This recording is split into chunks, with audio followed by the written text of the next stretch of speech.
Sir एक बार period तो explain कर जस्ट दीजिए। जैसे जिसका भी डाउट हो जस्ट वो अनम्यूट करें, क्वेश्चन पूछें। सर एक बार गुड इवनिंग ऑडिट सर। एक स्टैंडर्ड एक्सप्लेन कर दीजिए। एक आदमी जी। ऑडिट स्टैंडर्ड एक्सप्लेन कर दीजिए सर एक बार। Standard of audit. Yes sir. तो उसको नहीं, आज का जो पोर्शन है कल मैं उसको लूंगा। मैं आज एक ही दिन में सारा नहीं क्लब करना चाहता हूँ। आज मेरे से केवल जीएफआर और परचेज पूरा पूछिए। Okay okay. जीएफआर और परचेज पे जो भी डाउट है पूछ लीजिए। कल फिर संडे है, कल फिर बैठ जाएंगे, सैटरडे संडे ही बैठेंगे, बाकी दिन आप लोग कीजिए। तो जो भी डाउट हो, क्योंकि ये चूंकि मैंने पढ़ाया आपको, इसलिए मैं नहीं चाह रहा हूँ कि मेरा जो मेन पेपर था वही पेपर ना आप अच्छा परफॉर्म करें। तो मेरा अपना इंटरेस्ट है इसमें। जो भी पूछना है आपको पूछ लीजिए। कल ऑडिट का पेपर मैं पूरा का पूरा इसी तरह से आपका करूंगा। सर एक वो जो मैं पूछ रहा गुड था, इवनिंग मैंने सर। आपको मैसेज किया था, जी सप्लीमेंट्री ग्रांट और एडिशनल ग्रांट्स। हाँ, चलिए। एक तो आपने सप्लीमेंट्री एडिशनल पूछा था, शायद आपने अप्रोप्रिएशन री अप्रोप्रिएशन भी पूछा था। सर और रीअप्रोप्रिएशन भी पूछा था। हाँ सर। ये दो आपके सर दो। डिफरेंस एक्चुअली इसको लिखना किस तरीके से है? हाँ देखिए, थोड़ा ऐसा सा है आइडिया दीजिए। ऐसा है अगर आपको आए व्हाट इज अप्रोप्रिएशन, ठीक है, या व्हाट इज अप्रोप्रिएशन ग्रांट, तो पहले तो कंसेप्ट, एक सेकंड जस्ट कंसेप्ट बता दूं, या ये बताइए आप क्या कंसेप्ट समझते हैं, अप्रोप्रिएशन क्या होता है। सर अप्रोप्रिएशन जो आईसीआर को फंड जो है एक बार अलॉट होता है, और फिर आईसीआर अलग अलग एसएमडी के हिसाब से जो फंड को अलॉट करती है, अच्छा वो ठीक है, ये कैटेगरी वाइज, तो वो ठीक अप्रोप्रिएशन होगी। ठीक है, ये तो अप्रोप्रिएशन हो गया। तो बजट क्या हो गया, अप्रूव्ड बजट क्या हो गया। आपको अप्रूव्ड बजट जो मिला उसमें और अप्रोप्रिएशन में क्या फर्क है। सर अप्रूव्ड बजट में तो एक मुश्त अमाउंट आता है, और फिर जो आईसीआर अलग अलग जैसे कैपिटल हेड में अलग दे देती है, जनरल हेड में अलग दे देती है, और कैपिटल, जनरल और सैलरी हेड, तीन हेड है, उनमें अलग अलग देती है ना सर, तो वो नहीं अप्रोप्रिएशन करा नहीं नहीं, देती है मुश्त कंसेप्ट अलग में अलग। कंसेप्ट में थोड़ी सी क्लैरिटी की कमी है। देखिए, बजट का मतलब हो गया कि, यहां तक आपने एकदम ठीक कहा था कि बजट का मतलब हो गया जिस भी हेड में बजट, ग्रांट इन जनरल में बजट कहिए, ग्रांट इन सैलरी बजट कहिए, या ग्रांट इन कैपिटल बजट कहिए, ये तीन तीन हेड्स हैं।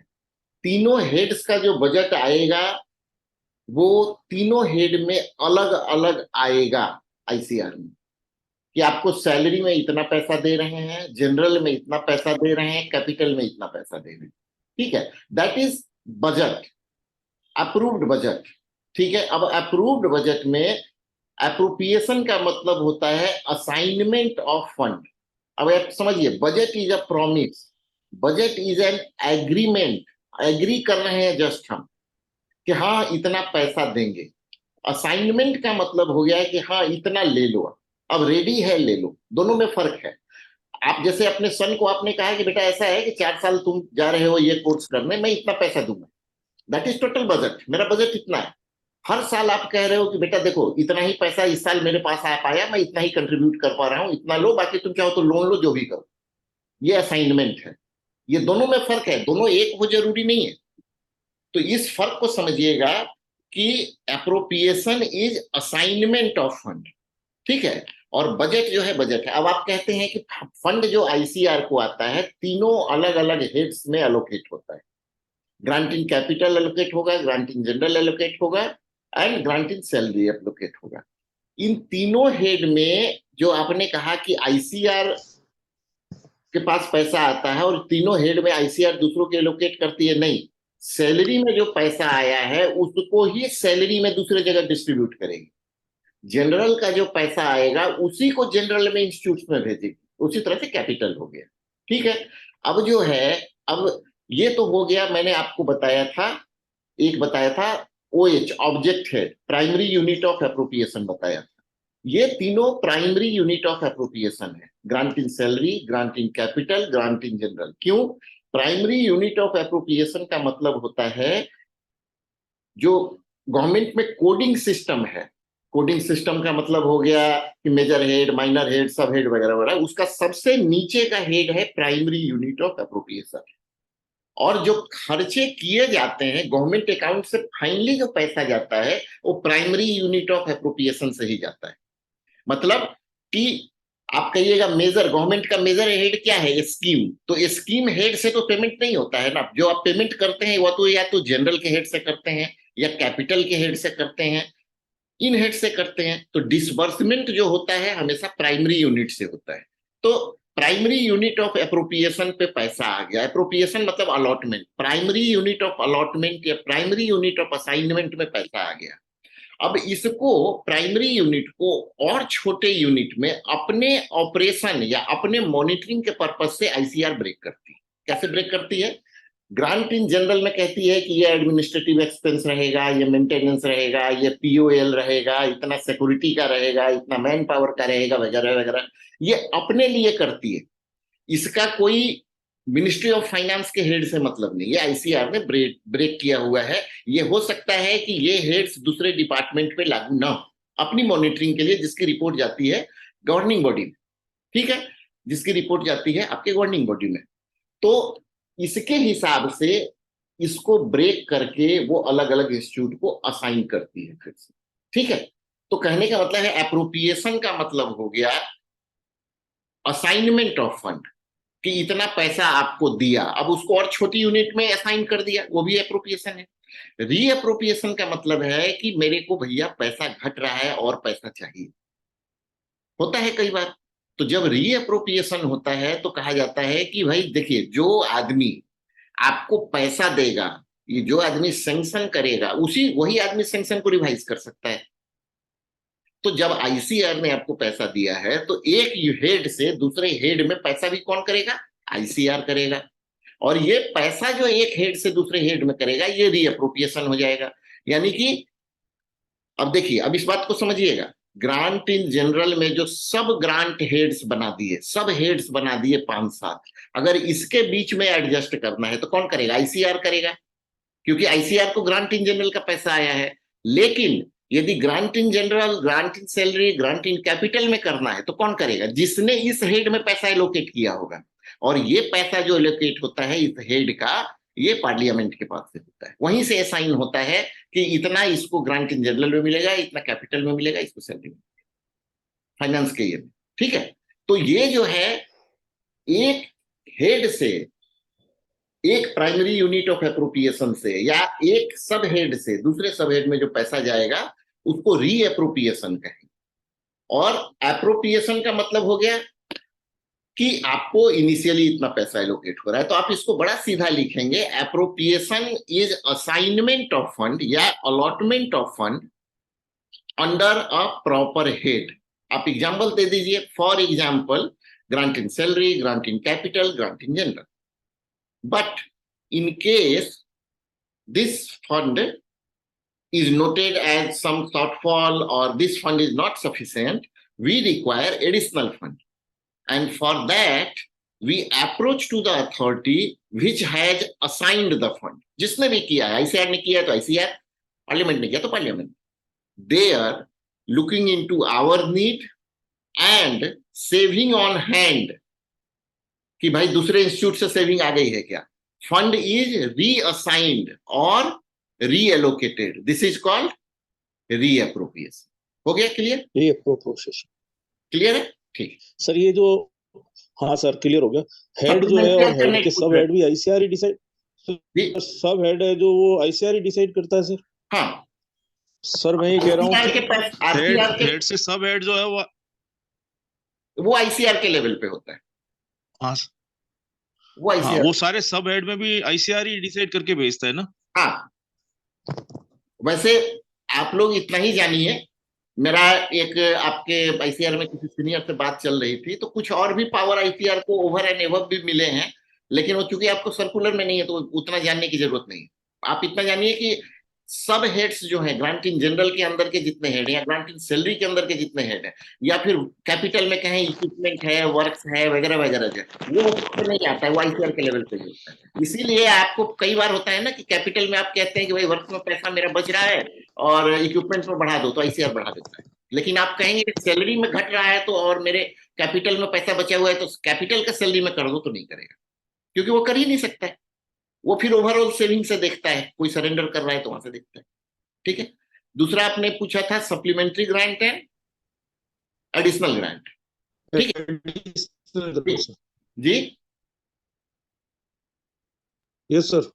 सप्लीमेंट्री और एडिशनल, ठीक है। सप्लीमेंट्री ग्रांट का मतलब होता है, देखिए दोनों दो चीजें, एक वर्क चल रहा है, मैं एग्जांपल से समझाऊंगा, आसान समझेंगे, लैंग्वेज बता दूंगा। ठीक है, मेरे पास एक 5 या 6 कमरे की ऑफिस है। ठीक है, 5 या 6 कमरे की ऑफिस है, और मेरे को वो ऑफिस बनाने के लिए कुछ पैसा मिला था, डिजाइन पास हुआ, ऑफिस बनाने के लिए 60 लाख रुपीज मिले। अब उसका कॉस्ट 60 से 65 लाख रुपीज हो गया।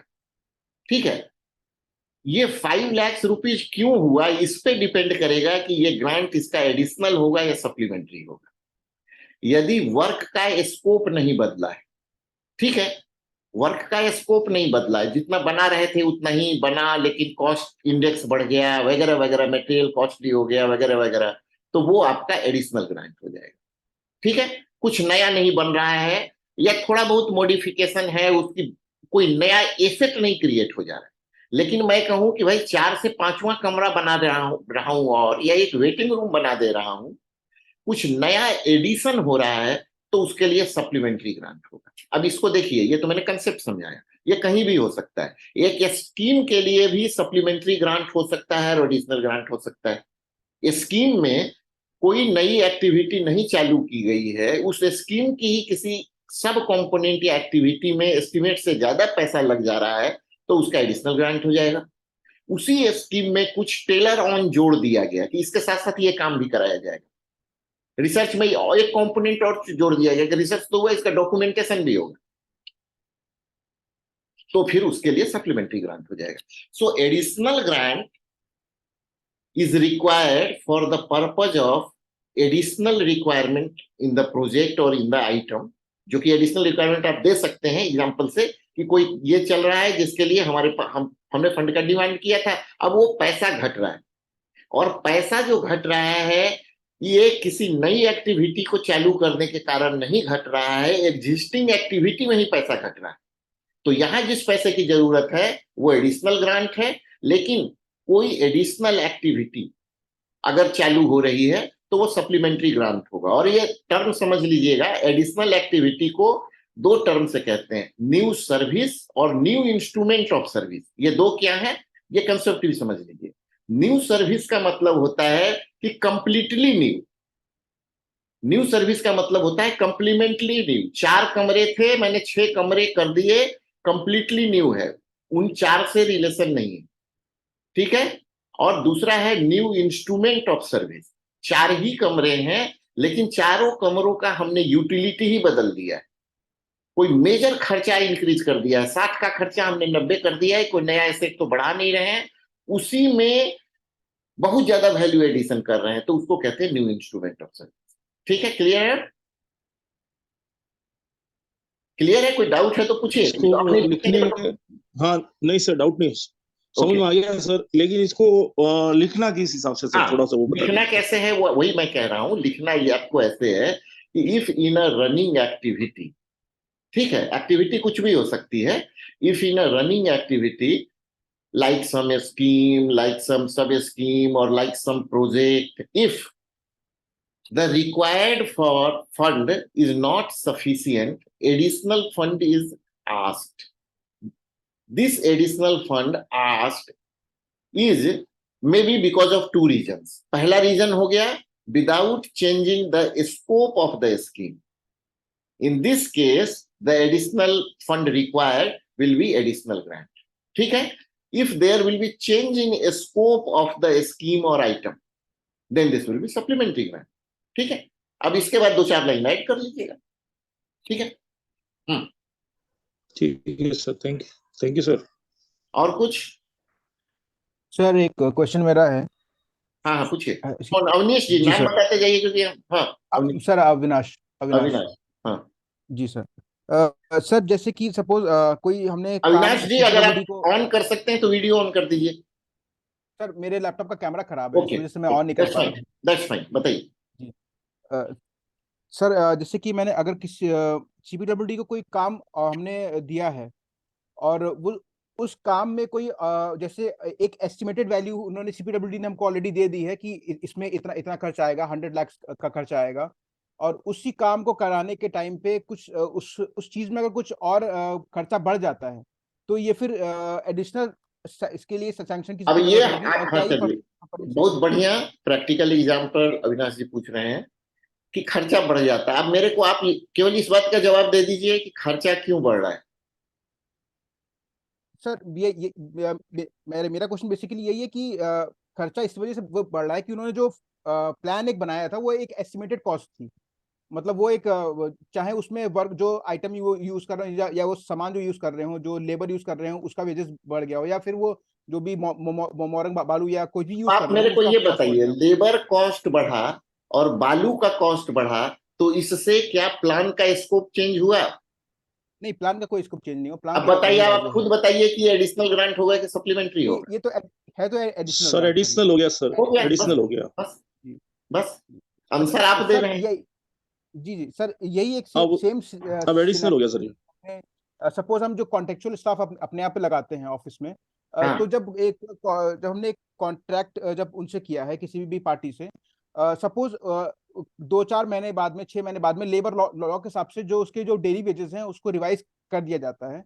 तो इसमें जो उन्होंने एक हमसे पहले फाइनेंशियल अप्रूवल लिया हुआ था, हमने फाइनेंस विंग से अपना, कि सपोज इसमें 1 महीने में 10 लाख का खर्चा आएगा, हम्म वो बढ़ के अब 15 लाख रुपए या 12 लाख रुपए हो जाता है। इस केस में ये भी सर सेम चीज है, ये भी एक एडिशनल ग्रांट की एडिशनल, जरूरत होगी। एग्जैक्टली। एडिशनली हो देखिए गई आप ये, लोग कितना आंसर, कितना एडिशनल अच्छा होगी, आंसर दे रहे हैं, खुद आंसर दे रहे हैं। एग्जैक्टली एडिशनली होगा सर ये, बस बिल्कुल एकदम, एडिशनल होगा सर ये। एकदम क्योंकि सही। सर एक एक्चुअली एक सिनेरियो एक ऐसा आया हुआ है जिसमें कि कुछ हमारे यहाँ वर्क ऐसे हैं जो कि जिसका पेमेंट नहीं हो पा रहा है, तो उसमें जो कहना ये है फाइनेंस विंग का कि ये जो है ये सप्लीमेंट्री पार्ट है, मतलब ये नहीं, आपका एडमिसिबल नहीं है सप्लीमेंट्री इसमें। पार्ट कह रहा है, दो चीजें हो सकती हैं अविनाश जी, जी कि ये सप्लीमेंट्री एडिशनल जो है टर्मिनोलॉजी आप लोग पढ़ रहे हैं तो जान रहे हैं, अदरवाइज ब्लाइंडली पूछिए तो 90% लोग नहीं जान रहे होते।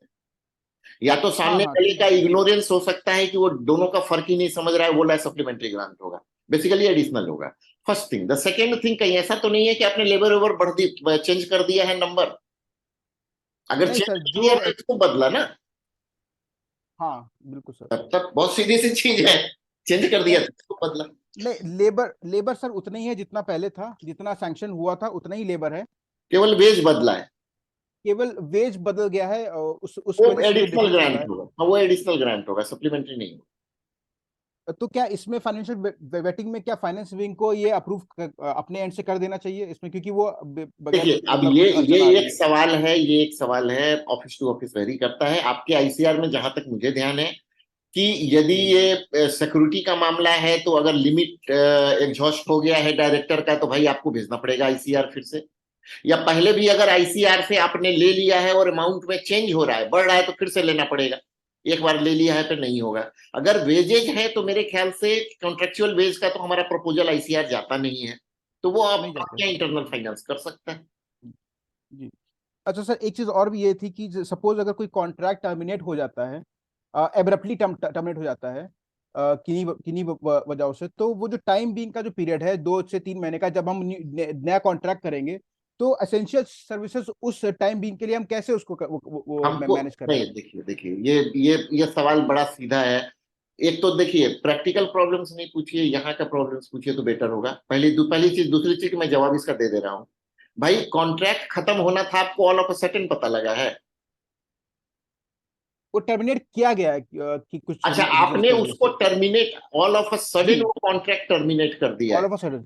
जी all sir. Of a sudden contract अगर टर्मिनेट किया है without any warning, as a punishment और एनीथिंग, तो आप किसी भी अर्जेंट मेथड से जा सकते हैं। मैं आपको एक चीज और बताऊं, एक्सेप्शनल केसेस को जस्टिफाई करके रिक्रूटमेंट, सॉरी, परचेज के तरीके को लेस परफेक्ट मेथड पे जाया जा सकता है। शायद मैंने कुछ हाई टर्मिनोलॉजी बोल दी। हमने एक एडवर्टीजमेंट किया था ओपन टेंडर से, ठीक है? हमने एक जी एडवर्टीजमेंट किया था ओपन टेंडर से, अचानक कैंसिल करना पड़ गया। प्रैक्टिकल बता रहा हूं, मैं बताऊंगा ये मैंने किया है। अचानक हमको कैंसिल करना पड़ गया अपना टेंडर। तो कोई जरूरी नहीं जी है कि मैं ओपन टेंडर से ही जाऊं, मैं उससे लेस परफेक्ट, ओपन टेंडर का लेस परफेक्ट क्या है? Limited tender. उसके नीचे अगर और नीचे आइएगा तो फिर आप कमिटी आ जाइएगा, वगैरह वगैरह आ जाइएगा, तो दूसरे मेथड पे जा सकते हैं। आपको जस्टिफाई करना पड़ेगा कि भाई अचानक टर्मिनेट हो गया है, हम अब क्या करें, कोई ऑप्शन नहीं है। तो उस हालत में आप जा सकते हैं, आपके पास बहुत बड़ा स्ट्रेंथ होता है आईसीआर के पास कि सिस्टर ऑर्गेनाइजेशन से, बगल के सिस्टर ऑर्गेनाइजेशन में जिसकी सर्विस जा रही है, जस्टिफाई करके। फाइल पे मैंने एक चीज और लिखा था, योर ये जो है बेसिक प्रिंसिपल में है, every purchase decision should bear proper justification. Proper justification के साथ दीजिए कि भाई ये सिचुएशन है, हमको चलाना है, हम जस्ट 2 महीने के लिए या फिक्स पीरियड के लिए, कि जब तक हम ना कर लें, पीरियड लिखिए, यानी कि जब तक ना कर लें नहीं, ये मॉडल फॉलो कर रहे हैं, मतलब बगल के इंस्टीट्यूट से ले ले रहे हैं, उससे कंटिन्यू करा लेंगे। और वो एक्सटेंड ना करने की कोशिश कीजिए, जैसे ही एक्सटेंड कीजिएगा वो ऑडिट की आंख चली जाएगी। ये प्रैक्टिकल सॉल्यूशन है। मैं एक एग्जांपल बता दूं, एक जगह मैं पोस्टेड था, वहां के सिक्योरिटी को कैंसिल करना पड़ा हमें ऑल ऑफ अ सडन। लोगों पे पर्सनल थ्रेट भी थे, मेरे पे भी पर्सनल थ्रेट्स थे, all of a sudden cancel करना पड़ा। और हमने विदाउट एनी प्रोसेस डायरेक्ट दूसरी एजेंसी को काम दे दिया, विदाउट एनी प्रोसेस, क्योंकि नियर बाई कोई था भी नहीं, ये भी नहीं, और सिचुएशन कुछ ऐसा था, कोई एजेंसी लेना भी नहीं चाह रही थी। एक एजेंसी एग्री हुई, राउंड द टेबल बात की, उसको ऑर्डर दिया, लेकिन वहां रिकॉर्ड किया कि हम अगला प्रोसेस 3 महीने में कंप्लीट कर देंगे, और हमने कर दिया। कहीं कोई ऑडिट सर ऑब्जेक्शन ये ब्लैक एंड व्हाइट में कहीं पे? लिखना पड़ेगा आपको, ब्लैक एंड व्हाइट में आपको जस्टिफिकेशन लिखना है। इसके नहीं, लिए जीएफआर इसके लिए सर। कोई सर्कुलर नहीं है इसके लिए। जीएफआर में अगर आपको देखना है तो बस परचेज वही देखिए, every purchase decision will be supported by some justification. Fundamental principles of buying में मेरे ख्याल से है, ये मेंशन्ड है, ओके सर। ठीक तो है ना। सर एक सीपीडब्ल्यूडी एडवांसेस को लेके क्वेश्चन था कि जो हम हाँ, नॉर्मल एडवांसेस लेते हैं उनका तो एक टाइम पीरियड है सेटलमेंट का कि आपको 15 डेज में from the date of disbursement उसको एडजस्ट करना होता है। तो सीपीडब्ल्यूडी के एडवांसेस होते हैं वो एक बहुत लंबे मतलब उसका कोई टाइम फिक्स तो है नहीं, मतलब जनरली जो देखने को मिलता है। तो इसके लिए कोई एडवांसेस का टाइम लिमिट भी है क्या? नहीं, आप हमको पहले 2-3 सवालों का, छोटे छोटे सवालों का, question is open to all, जवाब दीजिए। What is the difference between departmental work and deposit work? हम इनके सवाल पे आएंगे। What is the difference between departmental work and deposit work? Sir, deposit work is the work done by CPWD on behalf of council. हाँ ठीक है, council, हाँ ठीक है, चलिए ठीक है, हाँ, on behalf of council. And departmental work जिसको आप खुद कराते हैं, खुद कराते हैं। Yes, sir. ये Yes, sir. ये भी होता है कि सीपीडब्ल्यूडी दूसरे डिपार्टमेंट के लिए कराता है, तो सीपीडब्ल्यूडी सेंट्रल गवर्नमेंट का ऑर्गेनाइजेशन है ना, तो सेंट्रल गवर्नमेंट के दूसरे ऑर्गेनाइजेशन के लिए अगर वो खुद करा रहा है तो वो डिपार्टमेंटल वर्क है।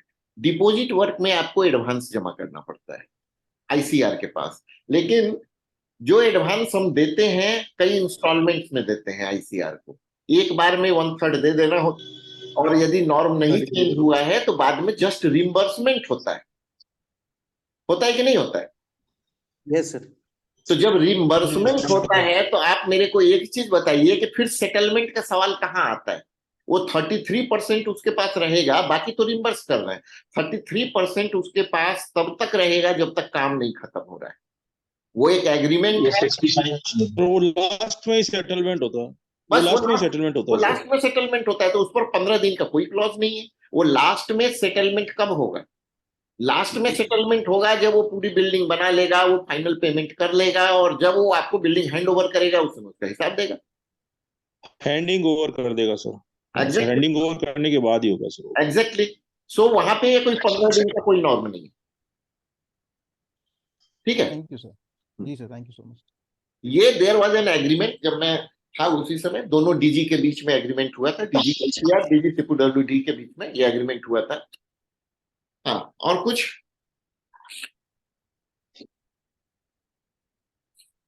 नहीं सर, ठीक। बड़े कम क्वेरी है, मतलब इसका मतलब है आप लोग का पूरा तैयार है एकदम।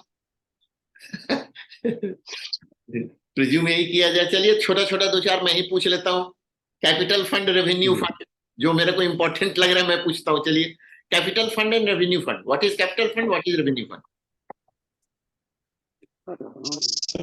कैपिटल फंड तो वो होता है जिससे कैपिटल एसेट्स बढ़ती है, और रेवेन्यू फंड जो एसेट्स को बनाए रखने के लिए होता है। एग्जाम में कैसे लिखेंगे? आपका कंसेप्ट एकदम क्लियर है, कैपिटल एसेट में, कैपिटल फंड में हुआ। हालांकि कैपिटल फंड में देखिए कंप्लीट डेफिनेशन कैपिटल फंड का, उसके 4 कंपोनेंट याद रखिए ना। आपका आंसर ठीक था, आंसर कंसेप्ट में गलती नहीं है। जब लिखेंगे तो आपको चारों कंपोनेंट लिखना पड़ेगा।